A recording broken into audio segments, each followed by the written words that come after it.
Good morning, tribe, and welcome to the Donut Shop at the beginning of the world, boring white guy edition. Hey, good to see you all. I've missed you. Of course, I was hanging out, in the audience with you all yesterday, watching Minnie Weather and Mrs. Weather do their thing. Wow, they did good. I like them. I'm very happy to have them as my hosts. I asked if they wanted to take over. I said, so you two could do the Donut Shop, and Dad can take over, the Merriweather's world, and I'll just be the producer. Oh well, so be it. So, anyone here? I don't know. I'm going to drink some more coffee. I'm actually out of practice here. Not drinking coffee, doing the whole host shtick. Okay, there we go. Hey, Surrender. Hey, Catherine. So I know last night. Hey, good morning, Melanie. In Merriweather's world, I told you this morning I would do a more thorough tour of the house, but I forgot to plug the computer in last night, and I only have 21% battery strength. So I think the tour will take place tomorrow. I have my flashlight now, so I really wanted to show you inside the root cellar and just how creepy it really is. But good time. It seems like people enjoyed last night. I was a little worried. Hey, good morning. So, yep, I'm just sitting here in the living room. This house is so old that, it wasn't made, well, actually it was made without electricity, but the plugs when they put in then were just the two-prongers. And so a number of years ago, they finally went through and had like 4 outlets in the house replaced with the three-prongers. And since the computer needs a 3-prong, I'm stuck to that. So be it. Oh man, Stacy, he could have talked for hours. Like I said, we only talked hunting. We didn't talk about childhood. We didn't talk about the polio. We didn't talk about the race car stories. We didn't talk about his hanging out with bush pilots in Alaska and taking stuff to the different Inuit villages, things like that. So. Yep. But yeah, he's like I said, he's kind of the reason I do what I do, as I'm trying to follow in his footsteps. Hey, good morning, Sherry. Yep. He's cooking breakfast right now. So because Mom and her nausea, Dad does all his cooking outside on, a grill. So he's cooking some eggs and sausage and stuff like that. Hey, good morning, Evie. So I'm just hanging in the living room. So those of you who have never been up north, here in Minnesota, that counts as north. The sun in the morning comes up really early, like 4:30 a.m. early. So by like 4:45, it was full bright in my bedroom, and it's like, no, this is the wrong time for bright sunlight. But the sun didn't listen to me, so I've been up for a while. Long story short, I'm going on like day 2 without sleep. All right. Yeah. Oh, so yeah, that was the common fix. If you had a plug that had 3 plugs and the outlet only had 2, you just snip, and hey, now it worked. Yeah, I wonder how many fires that started.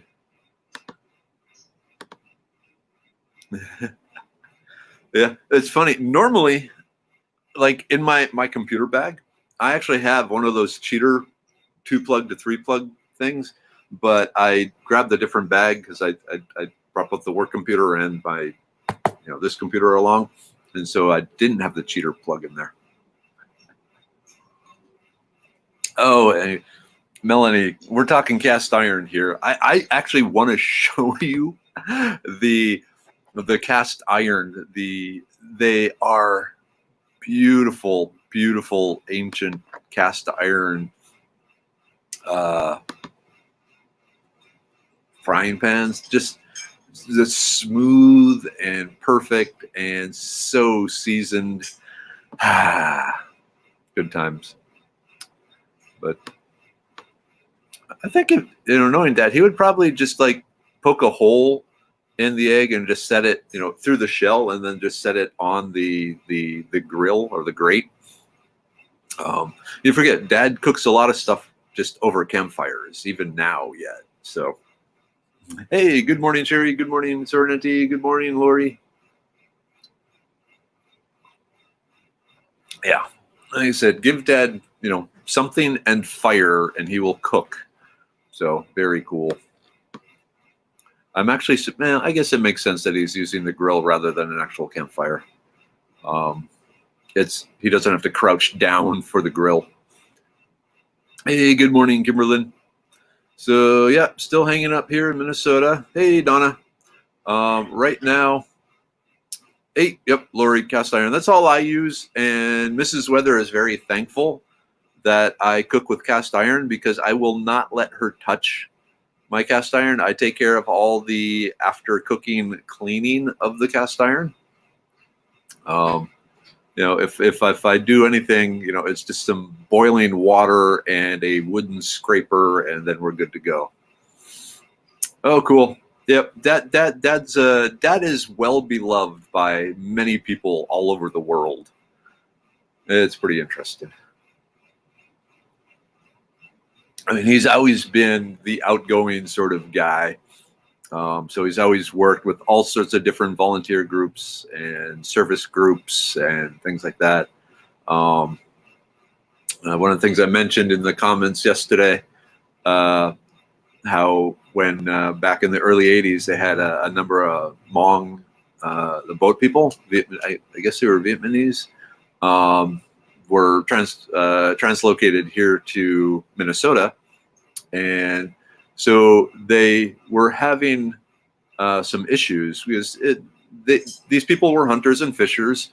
So, that's what they did, but they didn't understand the laws, the hunting and fishing laws here. And basically, if it flew or it swam, they would take it and harvest it, eat it.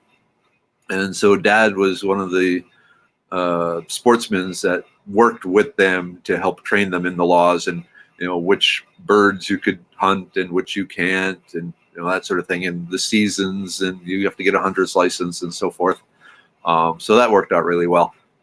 What's interesting is Dad got involved in that because my younger brother was a big volleyball player, and he ended up playing with a bunch of Hmong people like on a weekly basis, and it just kind of blended together when they found out what was going on. So like the family already had contact with the Hmong people through my brother, and so when it came time saying, "Hey, let's teach you all how to hunt," it's like, "Yeah, Dad, I'll do it." So, yeah.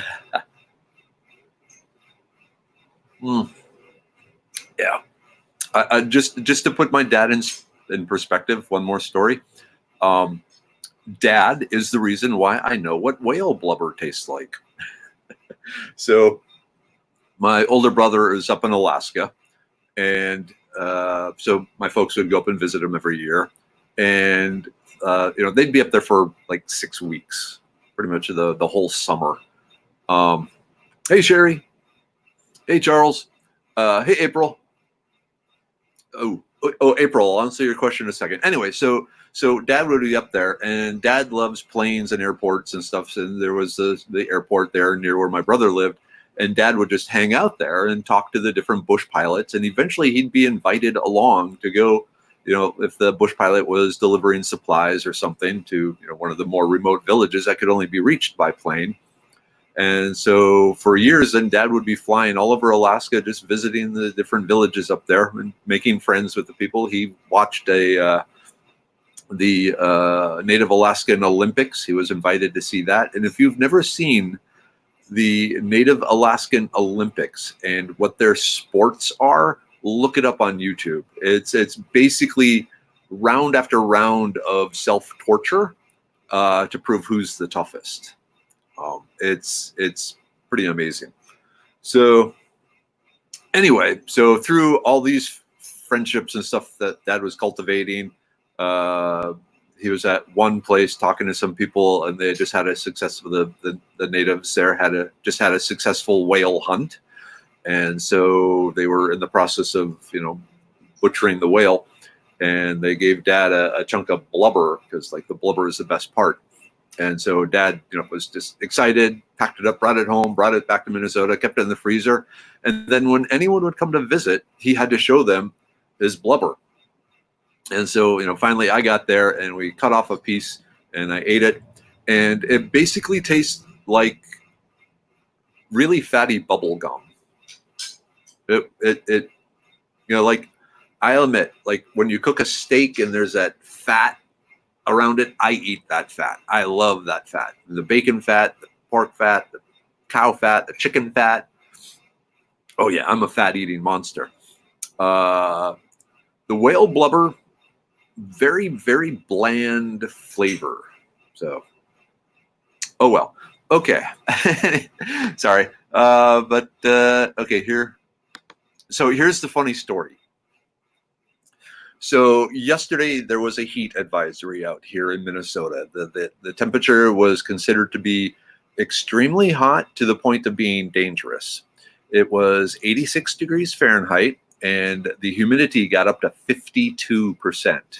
And so they are advising people just to take, extra precautions. 86 degrees, 52% humidity.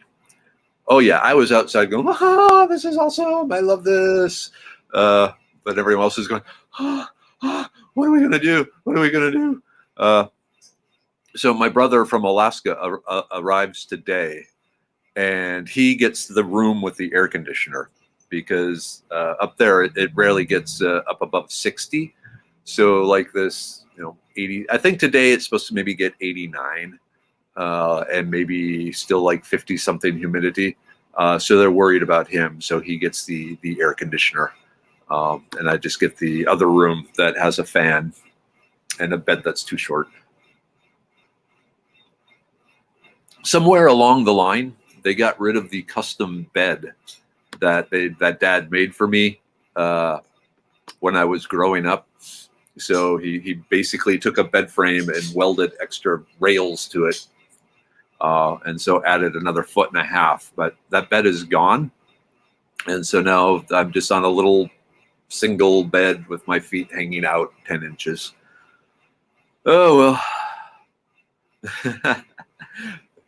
Yeah, the weather here, it's I got to tell you, it's Minnesota in the summer is pretty dang beautiful. The winter, oh, hell no. Oh, hell no. But the summer, it's hard to beat a Minnesota summer.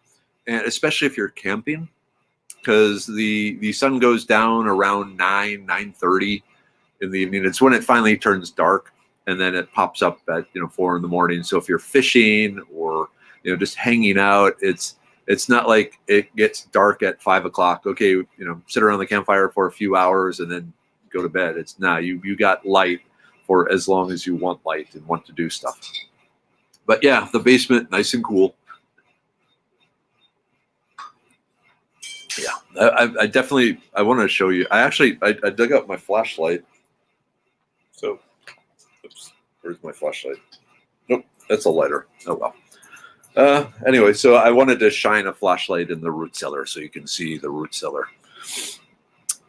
Hey, good morning, Chris. Good morning, Michelle. Nah, so I just hang over the edge. It's Cynthia, how tall am I? Okay, so I am 6'5". So that is yeah, I was going to say that's 1 inch beyond what's considered the normal range of height. But most beds and clothes and stuff are not made for someone 6'5". Hey, good morning, John Mark.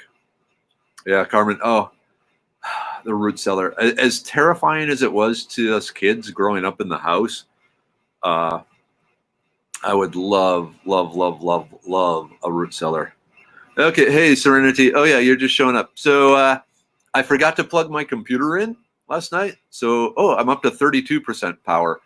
So the tour is actually going to take place tomorrow. I'm sorry. But yeah. Ooh, we had one in Illinois in a haunted house. So our house isn't haunted. But the neighbors, well, on that side, on this side, their house supposedly is haunted. They make extra long twin beds now. Yeah, they probably do, but my folks aren't going to get one. I'm not going to get one for my 2 weeks a year up here. So, but yeah, so apparently the house next door has a benign spirit that hangs out there. Cecilia, are you talking about the story of the house next door, the haunted? Answer yes or no. Oh, yeah, and so I know so in Houston there is a Mormon cannery up on the north side of 1960. And my daughter's piano teacher was one of the people in charge of the Mormon cannery. And so that's, where we'd go and get all the wheat, but they're pretty much sold out now. I checked 2-3 weeks ago. They have rice. They have plenty and plenty and plenty of rice. Okay. So, Cecilia wants to hear about the haunted house next door. So the house next door. So this house was built in 1910, I think Dad said. The house next door was built maybe in the 40s or 50s, and I don't know, and I don't think anyone knows anymore what happened in the house that made it become inhabited. But the people that have lived there often talk about sometimes at night there will just be like a human-shaped presence just hanging out, like in the bedroom, or if they get up in the middle of the night to go to the bathroom or something, it may be in the hallway. But from it is radiating not a sense of terror or cold or fear or anything like that, but more of just a sense of, hey, just keeping just friendship, and I don't know if love would be the right word, but kindness. Yeah, like a totally non-threatening sort of thing. And then other people have reported sometimes instead of the shape, it was more, or is more of a kind of a glowing ball that just hangs out. They'll be sitting there, watching TV or something, and the ball will go by, in the peripheral vision. So I've never seen it. I've never experienced it. When I was a kid, the neighbors in the house next to us, they were the mean neighbors. You made sure your Frisbee did not end up in their yard or anything like that, because you would get yelled at, and it was not good. But then eventually they moved out, and a new family moved in, much younger than my folks. And so they were the ones that were really talking about it a lot. And they're still there. It's funny, they're no longer the young couple. They're now, the couple that isn't as old as my folks. But yeah, she, especially the wife there, talks about it a lot. So yeah, it's just like a benign presence, usually manifests as kind of a, like a human, almost a traditional ghost shape, just kind of the, I don't know, like a, ghostly banana. So I don't know, we'll see. But other like people in the town have talked about it too. So other than that, so St. Michael, the town where I live,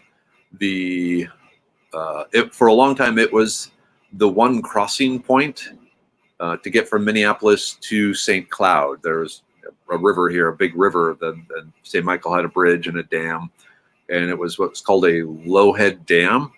So like there's a dam, but it's designed so the water goes over it and then gets swept underneath, and the wheel and machinery that was running the mill was underneath. So the water came in, went under, swirled around, this paddle and stuff, and then eventually came out again.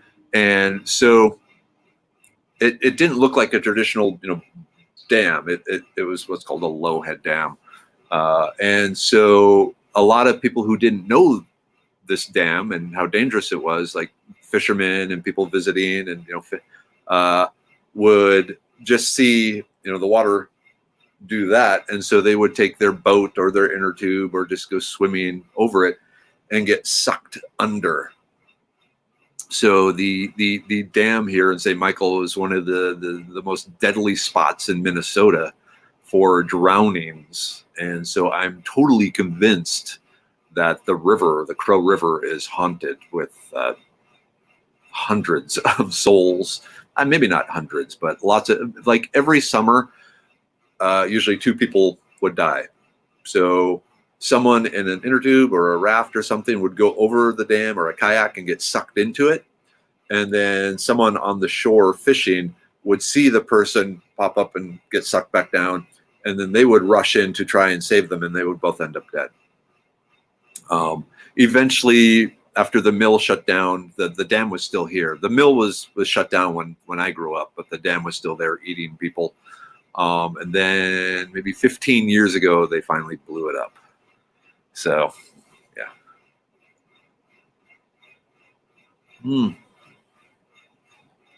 Running water and limestone. Yeah.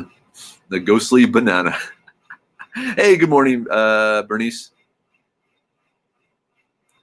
So, yeah, Kathleen Link said, not much of a ghost story, just that the house next door has a presence in it. And every so often, the people living there see it, like in the morning or at night. If they wake up at night, it may be in the room just chilling, radiating feelings of peace and non-danger. Or occasionally, they'll see a glowing ball go by there, in the peripheral vision. But we don't have that. Kind of glad, really. Oh, okay. So since we're doing the Mormon cannery, it's you just look up Mormon cannery.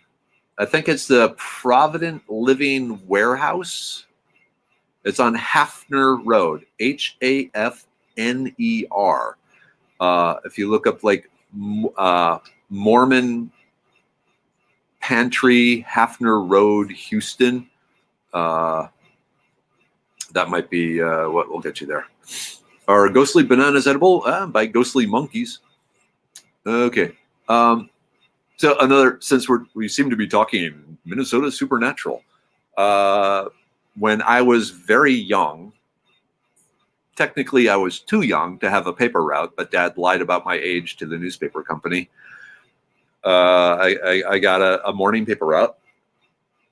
And so I got a clock radio. It was one of these where you had to get up at 4:30 in the morning and get the papers and fold the papers and then deliver the papers. And the rule was the papers had to be in everyone's doors by 6:30 a.m.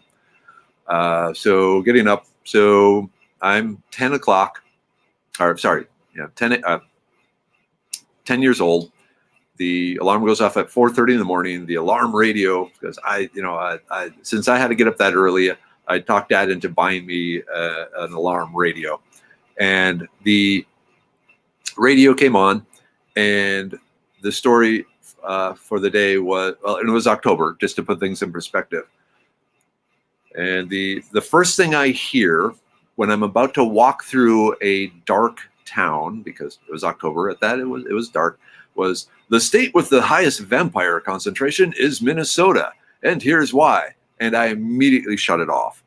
And then, so I'm thinking, okay, I'm about to go walking through this town at 5 in the morning, pitch black, and there are vampires out there. Crap. But I did it.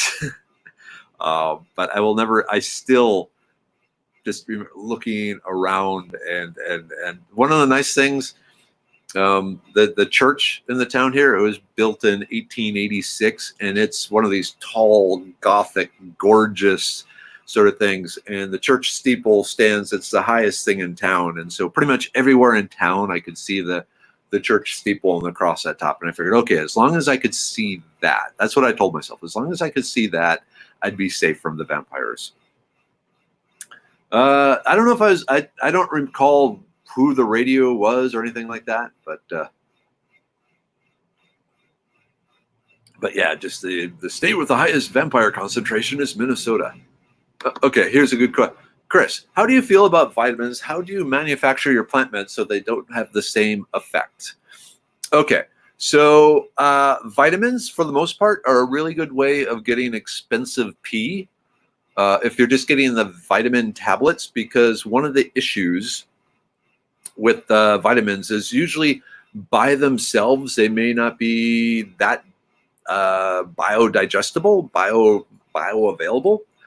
So they normally need like fats or chlorophyll or some other compounds consumed with the vitamins at the same time to help assist them then getting into the body. So with the plant meds, one of the things, in most cases, we are using the entire plant. It's the freeze-dried, ground-up, powdered plant. It's not just the extract. There are 3 cases where there is an extract because the traditional way of taking the plant was in a tea form. The compounds are water soluble, and to maximize or to get the correct dosage, we're going with an extract, the hot water extract, and then freeze dried to get the powders out to get the concentration we need. But in those cases, to ensure that everything does get in the body, usually at least one of the plants also is a bioavailability adjuster sort of thing to help the other stuff get into the body. So that's one of the things about the plants is, there's a complex, multitude of molecules in them that all work together, as opposed to just FDA synthetic drugs where they just want one drug and maybe some starch, or one molecule, maybe some starch to hold it together, and then that's what you take. So with the plant and the mushroom-based stuff, you're getting a whole slew of things that increases the overall bioavailability, because that's how we evolved to get these vitamins and these minerals, was from these different wild sources, and then everything else that came with it. So if that makes sense, Chris. So we're giving you the whole thing, not just the a few molecules. All right. Okay, yeah, Melanie put up the link to the Houston cannery. So if those of you, like I said, right now they pretty much just have rice. I don't know. I can't remember if they had whole wheat or not. They were out of flour. I think, and I think they have beans. There's a website too that you can look up. So writing down your parents' stories, that's probably like every kid. We listen to our parents' stories, and by the 20th time, it's like, again. But yeah, I'm glad I got some of them on the video, and I need to do more. So yeah, because I was thinking about it last night. You're never going to know when you're going to hear the story for the last time. Something to think about. Hey, good morning, Terry. How are you? The Mormon cannery is now the Houston cannery. Okay, that could be. Good morning, Eric. So one of my plans here is grill Mom on a bunch of questions and I found, especially talking to my brothers, we all have different variations of the family stories. Hey, good morning, Tammy. And so I figure this is one of our good chances to get the family history actually figured out and straightened and all this, and know what's going on. We have a lot more information from Dad's side than Mom's side. So a lot of on Mom's side, a lot of the records, it was pioneers. They were frontiers people. And so there were a lot of just standard birth records and things like that, marriage records that weren't kept. So, the bear encounters. So, my younger brother, actually, he was out deer hunting, and here in Minnesota, we have black bears, and he was, sitting at the base of the tree waiting for the deer, and a black bear, wanders in, and so Paul immediately scrambles up the tree, and for like the next 2 hours, the black bear was just kind of snuffling around, hanging around, under the tree, and Paul was thinking, well, he was terrified because he might have been 14, maybe 14, but, at the oldest 14. There's a black bear under him. He had a 410 shotgun. That's the dad, started us out deer hunting with slugs. But he's trying to think, okay, do I shoot the bear? Because he was pretty sure that if the bear wasn't actually attacking him, it would be illegal to shoot the bear, just because, he wanted to come down from the tree. So he just hung out and waited. Eventually the bear left. But even then, he was afraid to come down because, the bear left, and by left, it went out of sight. So he couldn't see where the bear was at that point. And then he eventually, I think he was, I'll have to ask him, but I want to say he was like up in the tree for 4 hours or more before he finally came down and, went back to the camp and pretty much refused to go out again for the rest of the trip. Now, my brother up in Alaska, all of us are big outdoors people. So he does a lot of hiking up in the mountains in Alaska. And I can't remember if he has a 454 Casull or, just a huge ass revolver for the grizzly bears, because there's a lot of grizzly bears. He's encountered a lot of grizzly bears up there in Alaska. And the gun, it's even that, it's the one of the biggest handguns made. And against a grizzly bear, the main theory is the noise may scare them away rather than kill the bear. So, okay. There's another good question from Chris that I want to get to. So let me, I'm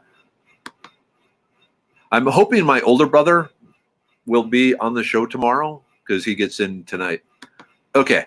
So are there any supplements that are made the same way to make their bioavailability sufficient? Some, not many. It's usually cheaper to not put that sort of effort and that complexity into it. One thing you can do, when you are taking some of the dietary supplements, like if you have them now, take them with black pepper.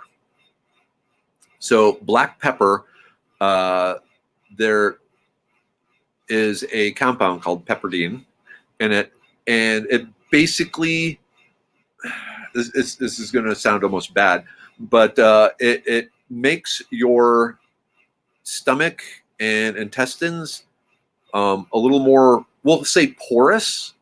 So it makes it easier for things to get from the intestines into your blood. So the black pepper, it's a digestive aid. It helps you extract more of the nutritional value from the food that you're eating, which is really important. So in my, I actually put black pepper, the black pepper, cumin, cayenne pepper mixture in my coffee every morning. I don't have it here, but the black pepper, if you add black pepper to your meals or before taking the supplement, it actually increases your digestive ability. So part of it is increasing the number of digestive enzymes going on or being released and being produced. But also, like I said, it doesn't like physically make holes in your intestine. But what it does is it stimulates the whole process of the intestines taking the materials in and passing them into the blood. So black pepper is actually really amazing for that. On the other end of the spectrum, something you want to avoid is grapefruits and grapefruit juice. because one of the things grapefruit does, and it's really great if you need it. If you're healthy, grapefruit is great. But grapefruit, there are some compounds in the grapefruit and in the grapefruit juice that really speed up the action of your liver to break things down and get rid of them. So if you have like a fatty liver or something like that, grapefruit juice will help basically break down the fat, break down anything. It speeds up the overall processing of the liver. That's why a lot of medications, they say do not take with grapefruit or with grapefruit juice, because the liver gets so supercharged that it breaks the medication down really fast, and so you don't get the full dose. So if you are taking supplements of any sort, you probably want to avoid grapefruit, because all it's going to do is break the stuff down more quickly and get rid of it before the body can use it. But definitely increase your black pepper consumption, because that will help you. Maybe over the course of a day, about 1 gram of black pepper. Okay, I see it is after 8. Oh, okay, here's a good question. Now, as long as it's a good quality, and doesn't have any sawdust or anything like it, best thing, Kimberlyn and everyone, is to get the actual peppercorns, the fresh peppercorns, and a grinder, and grind your own pepper. That way you know what you're getting is relatively fresh and not adulterated with other crap. So yeah, an actual pepper mill and a pepper grinder is the best thing. Okay, another good question. Does he have a certain favorite cartridge for hunting up there? Okay, so for deer, 30-30. He has... Hey, Dad, how old is your 30-30, your rifle?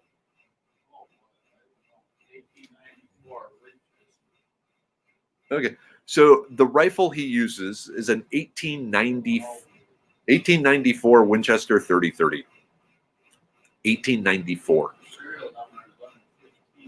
Yeah, the serial number, he just yelled, the serial number is under 15. It's one of the earliest 30-30 lever actions made. And then for pheasant and goose and duck, it's the 12 gauge. Really, he just has the 30-30 and several different shotguns, depending on the type of, with the geese, you need the 3-inch Magnum loads. With the pheasants, it's just 2.5-inch ones. Then trap shooting. Okay. Oh, here's another. What would spiking your grapefruit juice with black pepper do? I think your body would just go, "What are you doing? Don't do this." Or if you're going to do that, make sure there's vodka in here too. But yeah, you would actually. So thinking about it, rather than joking about it. So thinking about it, Gary, so the black pepper would get the compounds into your blood more quickly. Once they're in the blood, they get to the liver, where the liver destroys them more quickly. So a combination of grapefruit juice and black pepper would drastically speed up the destruction time of everything you ate. So it would be more quickly gotten into the blood and then more quickly destroyed by the liver and expelled. So it'd be like really a worst case scenario. Okay, at this point, I need to go have breakfast. I need to check my medicine man emails, get ready for the day. Dad has a bunch of pictures he wants from the photo albums put on the computer, so you'll probably see some other old-timey pictures. So, all right. Thank you all. Thank you for just hanging out with me and letting me babble here in my home. Like I said, sorry I didn't have the computer charged, so we'll do the tour tomorrow. So until then, stay safe, stay healthy, try and minimize what you're doing to, so you don't get this whole COVID thing. And we'll see you tomorrow. All right. Love you. I'm sure Chirpy is wondering where we all are. So tomorrow. Bye-bye. Coffee.